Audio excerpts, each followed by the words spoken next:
মেহেদী, শুভ সকাল আপনাকে। প্রধানমন্ত্রীর আগমন প্রথমবারের মতো সরকার প্রধান হবার পর নিশ্চয়ই উৎসবের আমেজ বিরাজ করছে। সব মিলিয়ে পরিস্থিতি জানতে চাই। শুভ সকাল তামান্না, আপনাকে বরিশাল থেকে বৃষ্টি স্নাত এই সকালে। আজকে বরিশালবাসীর জন্য একটি আলাদা দিন, কারণ আজকে বাংলাদেশ বর্তমান যে সরকার, তিনি সরকার গঠনের পর প্রথমবারের মতো সফরে আসছেন প্রধানমন্ত্রী তারেক রহমান। তিনি কিন্তু ইতিমধ্যে তার ঢাকাস্থ বাসভবন থেকে বরিশালের উদ্দেশ্যে রওনা দিয়েছেন এবং আশা করা যাচ্ছে 10টার মধ্যেই, অর্থাৎ নির্ধারিত যে সময় রয়েছে, অর্থাৎ বরিশালে তিনি 3টি কর্মসূচিতে অংশ নেবেন। এর মধ্যে সকালে গৌর নদীর বাটাজোরে বৃক্ষরোপণ কর্মসূচি উদ্বোধন করার কথা রয়েছে এবং দুপুরে বরিশাল নগরের 30 গোডাউনের বধ্যভূমি এলাকায় সেখানে আরও একটি বৃক্ষরোপণ কর্মসূচিতে অংশ নেবেন এবং তারপরেই কিন্তু তার সফরসূচি অনুসারে সার্কিট হাউসে অবস্থান করার কথা। সেখানে বিশ্রাম শেষে তিনি আবার জেলা শিল্পকলা একাডেমিতে সেখানে বিএনপির নেতৃবৃন্দর সঙ্গে একটি ক্লোজ ডোর বৈঠকে বসবেন। আমাদের কাছে নেতৃবৃন্দ এমন তথ্যই কিন্তু জানিয়েছেন। যদি তার আগমনকে ঘিরে এই অঞ্চলের উৎসাহ উদ্দীপনার কথা বলি, তা কিন্তু এই দিনটি ঘোষণার পর থেকেই কিন্তু নানানভাবে এই অঞ্চলের যারা রয়েছেন, অর্থাৎ জেলা পর্যায়ের, মহানগর পর্যায়ের, তারা কিন্তু জানিয়ে আসছেন। গতকালকেই মূলত বরিশাল নগরী ছিল মিছিলের নগরী। প্রধানমন্ত্রীকে প্রথমবারের মতো পেয়ে উৎসব উচ্ছ্বাস কিন্তু বিরাজ করছে। যদিও সরকারিভাবে নির্দেশনা রয়েছে কোনো ধরনের ব্যানার ফেস্টুন না টানানোর, ফলে সেই স্থান থেকে নেতৃবৃন্দ কিন্তু বিরত থেকেছেন। তবে তাদের কার্যক্রম কিন্তু উৎসাহ উদ্দীপনার মোটেও কমতি নেই।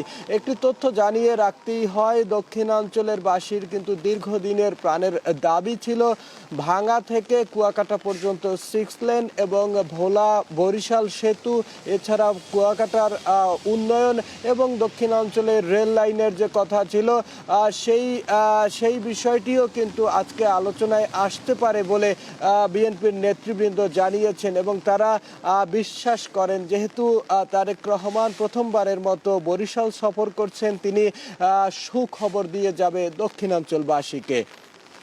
প্রধানমন্ত্রীর বরিশাল সফর নিয়ে এই ছিল আমার কাছে সর্বশেষ। মেহেদী, অসংখ্য ধন্যবাদ আপনাকে আমাদের সঙ্গে যুক্ত হবার জন্য। প্রধানমন্ত্রী তারেক রহমানের বরিশাল সফরকে ঘিরে উৎসবের আমেজ ছড়িয়ে পড়েছে দক্ষিণাঞ্চল জুড়ে। তাকে স্বাগত জানাতে মাদারীপুর ফরিদপুরের ভাঙ্গায় সকাল থেকে সড়কের দুই পাশে অবস্থান নিয়েছেন হাজারো নেতাকর্মী এবং সাধারণ মানুষ। সফরের সবশেষ পরিস্থিতি জানতে সরাসরি যুক্ত হচ্ছে মাদারীপুর থেকে আকাশ আহমেদ এবং ফরিদপুর থেকে আরিফুজ্জামান হিমনের সঙ্গে। প্রথমেই মাদারীপুরে যেতে চাই। শুভ সকাল আপনাকে। মাদারীপুরের এই মুহূর্তের অবস্থা কি? বৃষ্টি হচ্ছে কিনা বা বৃষ্টিকে উপেক্ষা করে আসলে নেতাকর্মীরা জড়ো হতে শুরু করেছে কিনা, বিস্তারিত জানতে চাই।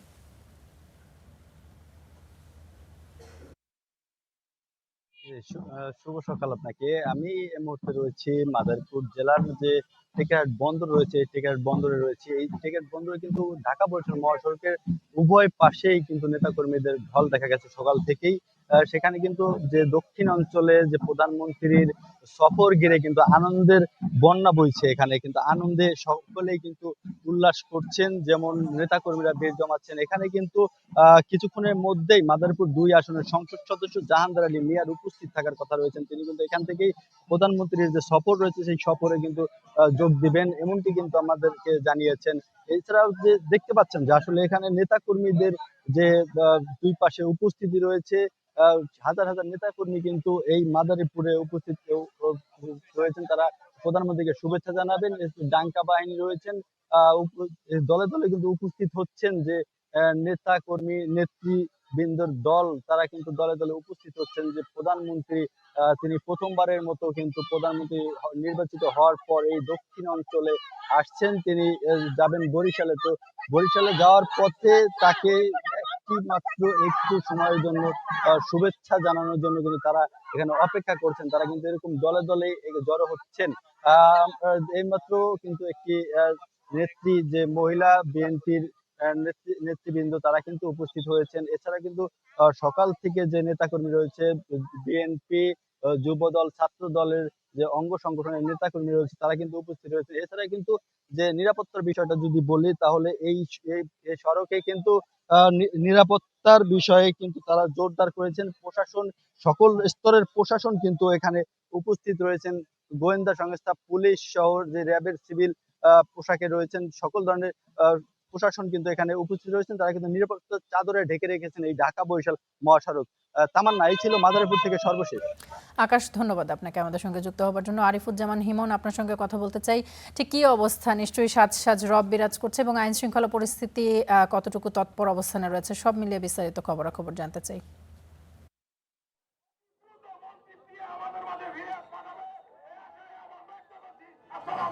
তামান্না, প্রধানমন্ত্রী তারেক জিয়ার আগমন উপলক্ষে কিন্তু গতকাল থেকে কিন্তু একটি সাজ রব কিন্তু বিরাজ করছেন এই ভাঙার যে আশেপাশের এলাকা, সব এলাকা দিয়ে। আজকে কিছুক্ষণ আগে অর্থাৎ 7:50 কিন্তু প্রধানমন্ত্রী তারেক জিয়া ভাঙার যে গোলচত্বর এরিয়া সেটি কিন্তু আসলে ত্যাগ করলো, বরিশালের উদ্দেশ্যে রওনা দিয়েছে তার গাড়ি বহরটি।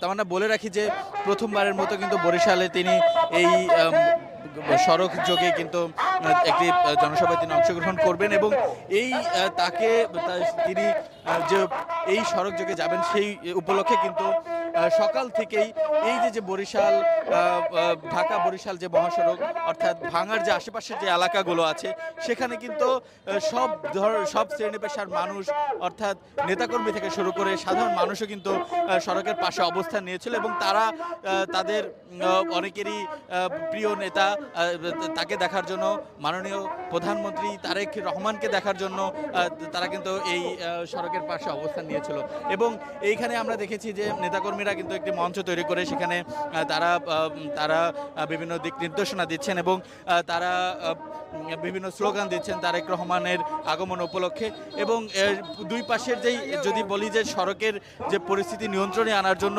আইন শৃঙ্খলার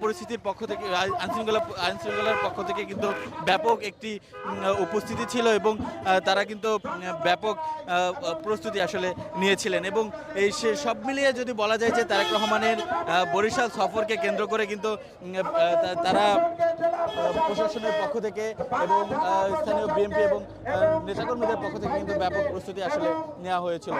7:50 তারেক রহমান ভাঙা ত্যাগ করেন, বরিশালের উদ্দেশ্যে তিনি রওনা করেছেন। তেমন এই ছিল ভাঙা থেকে আমার কাছে সর্বশেষ। হিমন, ধন্যবাদ আপনাকে।